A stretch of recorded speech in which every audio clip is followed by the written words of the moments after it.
Welcome back to the Synergy Network Desk, where the news continues to be dominated by the evolution of technology. Here to talk more with us about all of it is the CEO from Verito, Jatin Narang. Welcome, Jatin. It's so good to see you. Likewise, Wendy. A pleasure being here. Listen, I have got you in the hot seat, and I have some questions for you because security, technology, these are some very big issues that a lot of our attendees and conference firms are facing right now. Absolutely. We have spent so much time this week discussing technology and its rapid evolution. How have you seen this increasing complexity of tax regulations impacting the technology needs of accounting firms? Absolutely. What I've seen so far is, technology is ever evolving. As we know, it's so dynamic, and so are the regulations. IRS and FTC keep coming up with more regulations, and it's for your own good, so that you can protect your client data, you can protect your firm against all kinds of threats there are. They want to keep you proactive rather than being reactive about the data, and especially about the security, because it is top-notch. You got to have a top-notch security, and it should be your top priority. I mean, you don't want to compromise on your security. When it comes to the regulations, you want to keep up with the regulations so that, and you have everything planned out so that you're not caught off guard. You don't want to be in a hot spot where people find you missing out on things, your client finding out, oh, a breach has happened. And it's so hard to recover from a breach. What we've seen, the data tells us that 60% of the small businesses close shop within 6 months of a breach because they cannot really afford it. It's so hard to keep up. But if you have the right regulations, if you follow everything through, if you just do the basics, you can protect yourself and your clients and your reputation. That is a wild statistic you just stated. Right. 60% within 6 months? Yeah. That is scary. I was blown away when I found out. Wow. So this is a big deal. When you're talking about technology, you're absolutely talking about security. Those two things go hand in hand. What would you say are the most significant cybersecurity threats facing tax professionals today? And more importantly, I want you to spell out how they can protect themselves. See, what we've seen so far is, just like technology, the threats are ever evolving. And what we see is ransomware hacks and then phishing attacks. I mean, it's not just another Nigerian prince trying to send you money, right? It's not that simple now. Your credentials are being stolen. You would find an email from Netflix, you would find an email from Amazon. You would think this is a real email. And when you try to dig in, you still think this is a real email as an end user. So it becomes really complex keeping up with how these threats are evolving. It's not just another hacker sitting in the basement with his hoodie on and trying to hack into your computer. It's a pretty sophisticated operation worldwide. I mean, they're doing this for a huge amount of money, and they do it day in, day out. They're ruthless about it. So you got to be ruthless about your security precautions as well. You cannot be complacent. What we've found is, what's really alarming is people thinking, you know what, Jatin, I'm not really that big. So why would the hackers be after me? They would be after, these huge corporations like MGM, and there were so many ransomware hacks. They think they'll find bounty there. But it's not really the size of the firm or the business. It's the data that they're after. And unfortunately and fortunately, tax and accounting firm have all these, data, all the PIIs, all the rich data that they're after. So you're always a hot target. Yeah. So you gotta keep up with like I tell all the people, go back to the basics. Think of your data. You want to protect it as a fortress. So go back to having moats, go back to having drawbridges, go back to having multiple layers of security. You cannot just rely on a complex password. You cannot just rely on two-factor authentication. You cannot really rely on a third party thinking they're protecting you. You gotta trust, but you gotta verify.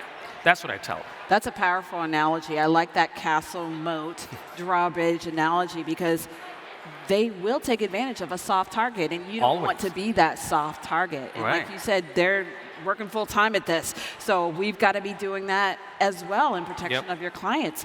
New technology means that every single industry is being forced to not only secure their data, but adapt, right, to new ways of working. True. how has cloud technology transformed the way that tax and accounting professionals are working, especially in recent years? See, what we've seen after COVID is remote work is not really an option anymore. I mean, it's not really a good to have option, it's a must have option. If you really want to grow your practice, if you really want to grow your business, you got to have all the options available. If you want to hire somebody in a remote area, if you want to hire somebody in a different state, or if you want to outsource your bookkeeping, your audit to another country, you could only do this with the cloud evolution, right? It has revolutionized how fast you can grow your practice. You are not really a small mom and pop shop anymore. You have access to all the technologies because it's always, when you talk about new technology, it's always the barrier to entry into a new technology. If you have access to cloud, you have access to the entire world resources, right? But at the same time, you want to make sure you don't get complacent because there comes challenges with the cloud hosting. You have access to all the resources, but at the same time, you want to make sure you have the security. Just like you said, it goes hand in hand. So you're the expert on this, and I'm going to ask you this question. I liken it to the toilet paper argument, whether it's over or under. Right. This is an argument that continues across the board in the industry. What firms should consider when they're choosing between shared hosting or dedicated servers for their tax software? Weigh in. What's the final word? See, what I would say, it's like having a choice between flying economy and having a private jet. Ooh, okay. If you take the cost out of the equation, of course, everyone would prefer private jet. You would want to have the kind of meal you want to have. You would want to have complete control over the temperature. You would want to fly whenever you like. You want to cut all the other pieces out, right?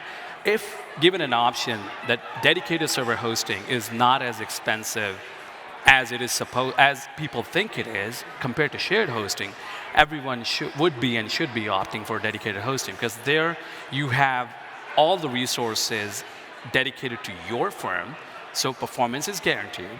Then there's the security guarantee because you're not sharing anything with anybody else, with any other firm. So you know everything is dedicated to you.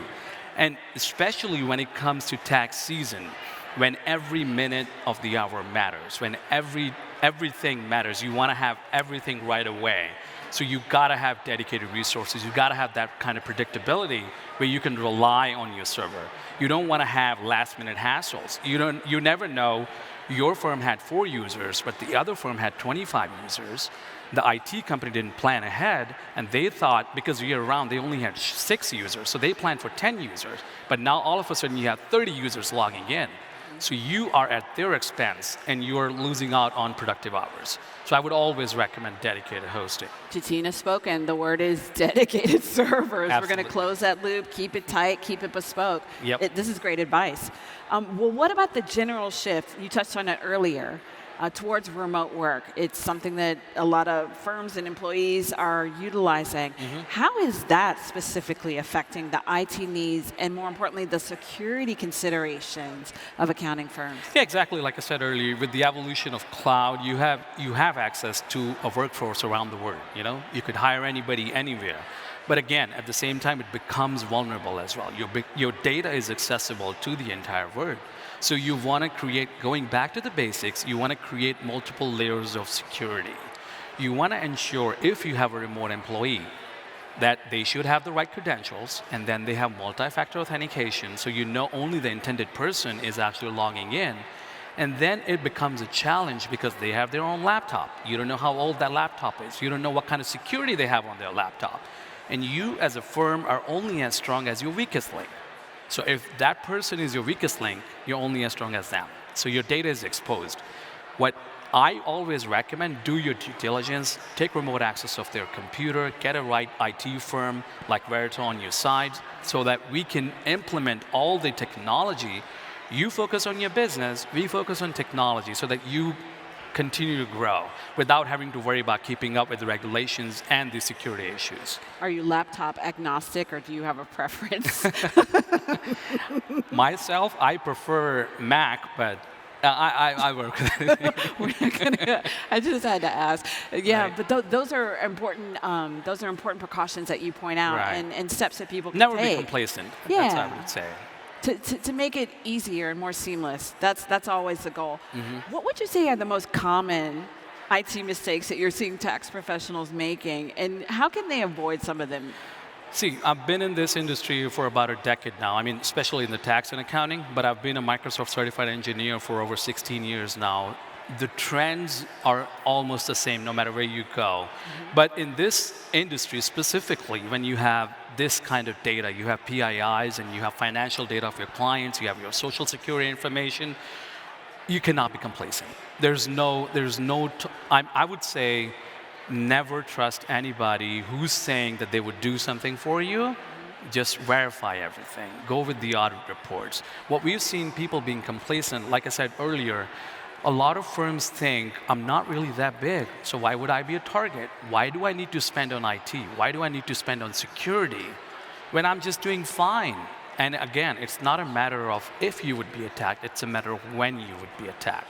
So you gotta be prepared for every eventuality. It's just like having insurance. You never want to use it, but you still have to have it. Oh, yeah. Right? So it's just about being prepared for every eventuality. Think of yourself as a huge firm with huge data. Why think small?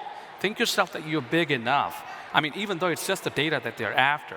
So what we've seen people do, they hire remote employees, but they don't do their due diligence. They go for new technology, but they don't do their due diligence. Like a lot of people, what I've found recently, FTC safeguards was implemented and enforced last year, June 9th. A lot of firms, almost 80% of the people I spoke to, they don't even know that these kind of regulations are there.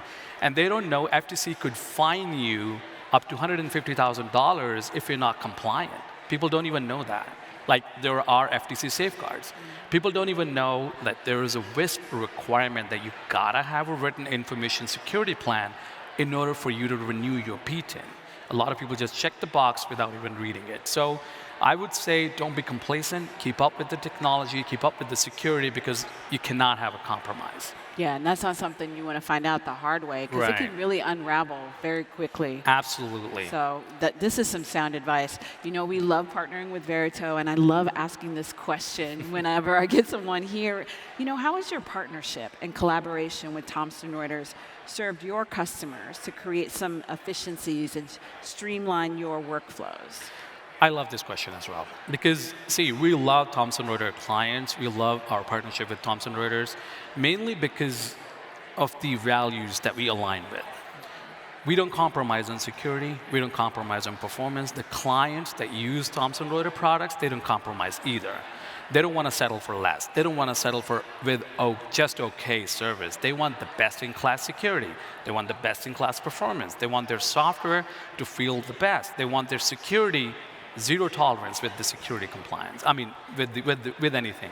So that is what we love about Thomson Reuters. We keep working together to develop more solutions that are more secure and that are always available, and keeping up with all the regulations and security, never compromising on that. That continued excellence is what brings us all together and keeps us coming back for more. These are some really great insights and advice. Thank you so much, Dean. Thank you for joining us.